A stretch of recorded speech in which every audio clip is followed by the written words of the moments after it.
So we're going to go on to the next section of chapter 4. So this is the second section of unit 4. The page number up there is the page where we actually have the homework questions that I'm going to do. I'll do a couple of those on this video. All right, so these two theorems are actually on page 321. First of all, the fundamental theorem of algebra. Fundamental theorem means something pretty important. So this is one of the key workings of algebra. So it reads, if f of x is a polynomial of degree n where n is greater than 0. And this simply means that you're not looking at a constant. Then f has at least one 0 in the complex number system. Now that's new and that's important, and that's something that we certainly want to know. Now, as it happens, whatever n is the exact number of complex solutions that we have up to multiplicity. So I'll give you an example of that in a second. The linear factorization theorem works the same way as it did in algebra. So we've got a polynomial of degree n and greater than 0, same as before. Then f of x has precisely n linear factors. So that's what I was talking about just a moment ago. So this is going to be something like f of x in this form.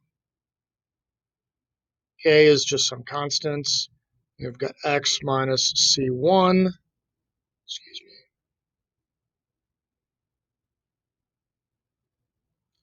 c1 times x minus c2 all the way to times x minus cn. We've got to have some sort of finite number there. And our CIs are of the form a plus bi. All right. And remember, a and b are real numbers. And in this case, k will also be a real number. It's just some constant. All right. So n factors, so some of these could be the same. So, in a situation where we have something like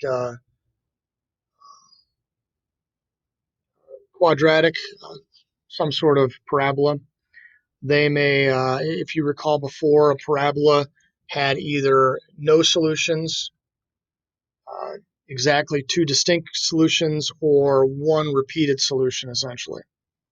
Here, the repeated solutions, we're talking about that as well. All right. So let's do a couple homework questions.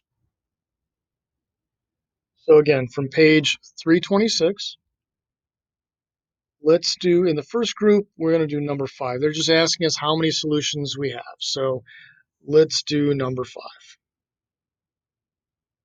And the equation that they give us, or function they give us, is 2x cubed plus 3x plus 1 equals 0.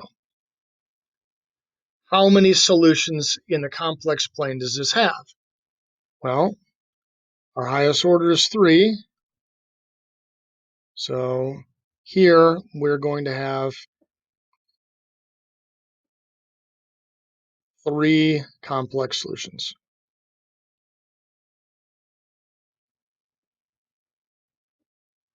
Okay. Number 7. Scroll down.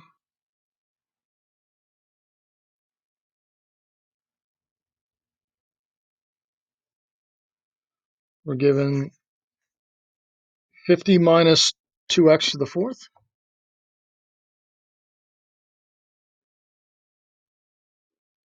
And the highest order here is 4, so we have 4 complex solutions.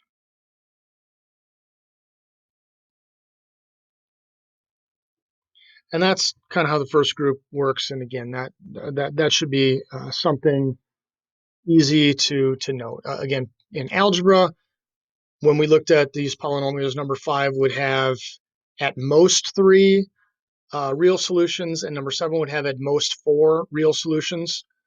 from what you remember of algebra, or what I can recall for you of algebra. Here, we know that in the complex system, again, all real numbers are complex numbers as well. Not vice versa, but all real numbers are complex numbers. They just don't have an I. All right, so the next group of problems, they want us to use the discriminants. So we're going to use a discriminant to find the number of real and imaginary solutions of the quadratic equation, or just solutions. We'll call them complex. So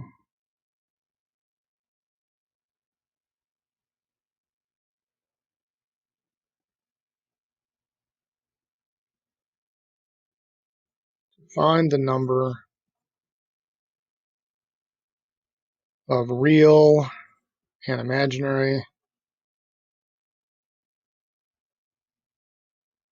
solutions. All right, well, we will distinguish between the two. So if you recall, the discriminant is what's underneath the square root of the quadratic equation. So if you recall quadratic, we had x equaling negative b plus or minus square root of b squared minus 4ac over 2a. The part I'm about to highlight is a discriminant. So that's the discriminant.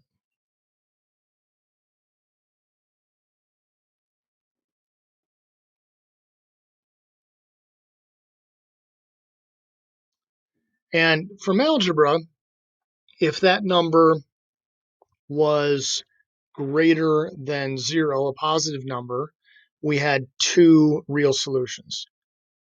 If that number was a negative number, we had no real solutions. And if that number was equal to 0, then we had one real solution. It was basically the same solutions duplicated. Okay. Here, it's going to basically be the same thing, only we're going to have two imaginary solutions if we have negative. So let's do an example and see what we see. All right, so we're going to do number 9.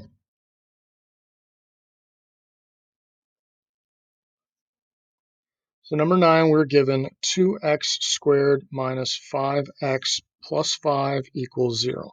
I'm just going to do the discriminant. Recall, this is A, this is B, and this is C.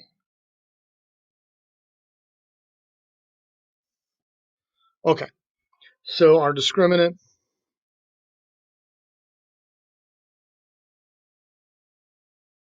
this we're going to just do equals.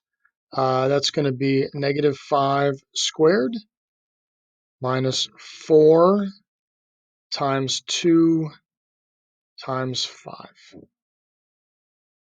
Okay. So what happens here? 5 squared, or sorry, negative 5 squared is equal to 25. And what do we have? This is 40. So that's negative 15. So this is less than 0. So we have two imaginary or complex solutions.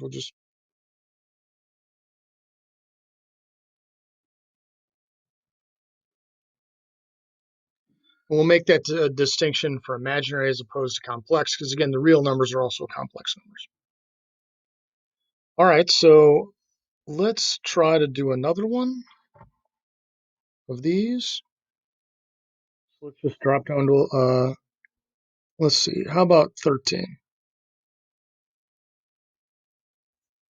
So in 13, we're given 1/5 x squared plus 6/5 x minus 8 equaling 0. All right, so our discriminant here is going to be this 6/5, because that's our b, square that, We're going to subtract 4. A is 1/5, and C is -8. All right, so this we have as 36 over 25. And this is positive. So we have a negative and a negative, so this is actually plus 32 over 5. Uh, whatever this number is, it's going to be greater than 0. We've got two positive factors for it. We can certainly multiply the second one by 5 over 5 to get a number that's going to give us something. And I think this equals, let's see, 36 over 25 plus 160. So this is 196 over 25. And again, that's greater than 0, which means we have two real solutions.